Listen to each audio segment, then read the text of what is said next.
Chapter 8.3, Infancy.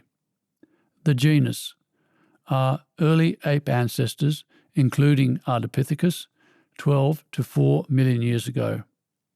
The individual now, 0 to 3 years old. This chapter begins with a wonderfully evocative image of a bonobo named Matata cradling her adopted infant son, Kanzi. To its right is an equal sign leading to Jeremy Griffith's tender drawing of the archetypal image of the Madonna and Child. As explained in Chapter 5, it was through the process of love indoctrination, the exceptional nurturing of infants, that our ape ancestor was able to develop unconditionally selfless, fully altruistic, cooperative, moral, integrative, species individual forming behaviour. A process the bonobos are currently perfecting, as illustrated in the images just mentioned of the bonobo Matata hugging her adopted son Kanzi. Nurturing is what made us human, a truth the image of the Madonna and Child has been the archetypal representation of. And, as was explained in Chapter 7.3, with the development of selflessness, consciousness was able to emerge, and with consciousness came all the stages of maturation that consciousness itself had to progress through, namely infancy, childhood, adolescence, and adulthood.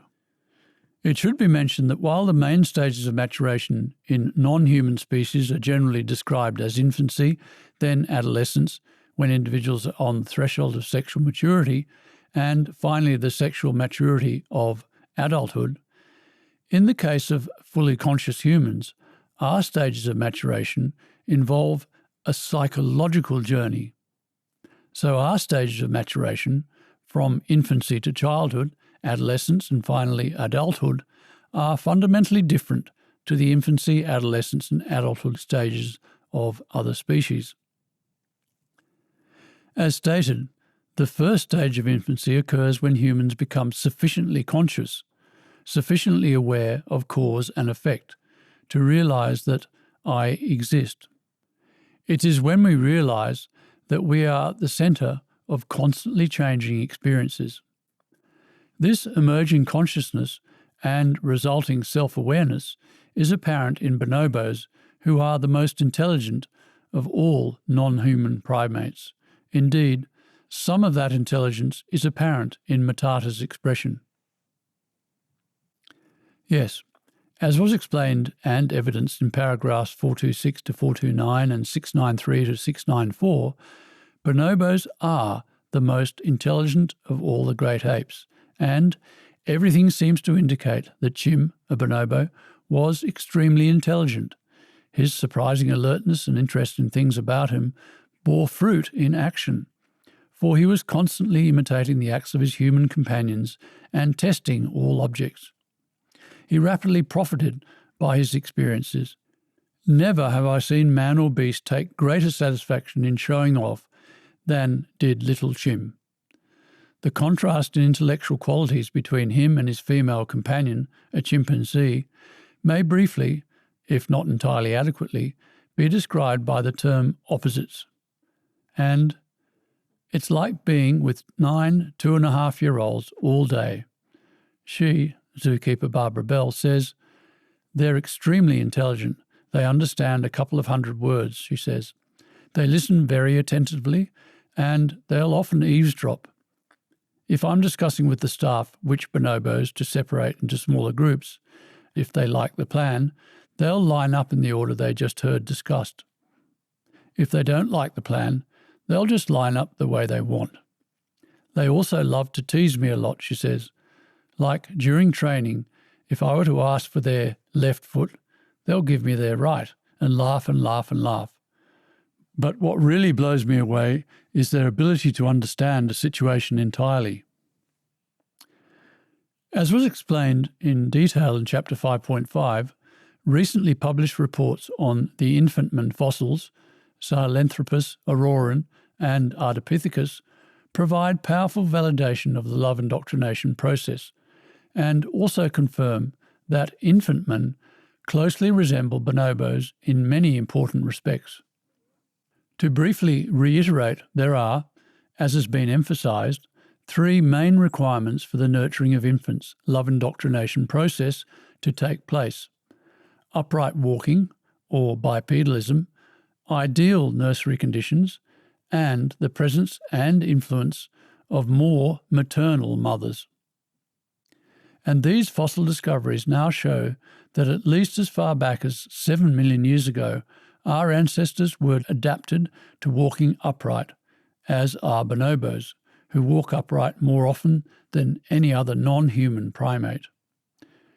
With regard to ideal nursery conditions, these fossils also confirm that infantmen lived in forests and woodlands, not savannas, and was semi-arboreal like the bonobos, who are the most arboreal of the African apes.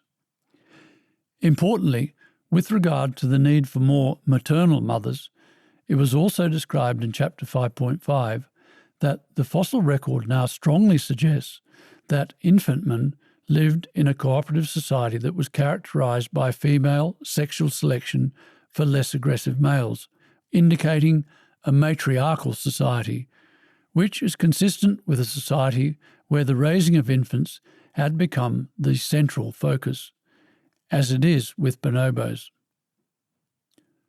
Based on these fossil finds, the anthropologist C. Owen Lovejoy reinforced both the reality and the duration of our cooperative past, writing in the journal Science in 2009 that even our species-defining cooperative mutualism can now be seen to extend well beyond the deepest Pliocene, well beyond 5.3 million years ago. Here in the book appears an image above paragraph 720 from a 1984 issue of New Scientist magazine, juxtaposing a bonobo skeleton on the left with that of early Australopithecine Australopithecus afarensis Lucy skeleton on the right. A comparative look at the physique of bonobos and the fossil evidence provided by Lucy, the 3.5 million-year-old child man Australopithecus afarensis, who was discovered in the Rift Valley of Africa in 1974 by a team headed by the paleoanthropologist Donald Johanson, is also informative, as Lucy's bone structure shows an amazing similarity to that of a bonobo. While Lucy's skull indicates she had a slightly larger brain than a bonobo, the two are very similar in stature and in the length of the lower limbs, and are fairly similar in overall body proportions. Lucy's pelvis shows that she walked fully upright.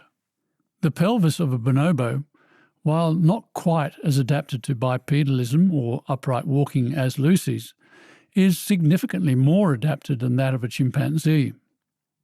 Incidentally, infantman, Ardipithecus ramidus, who, it has already been shown, is at a stage of development comparable to that of the bonobo, recall Frans de Waal's observation that the bonobo's body proportions, its long legs and narrow shoulders, seem to perfectly fit the descriptions of Ardi, as do its relatively small canines.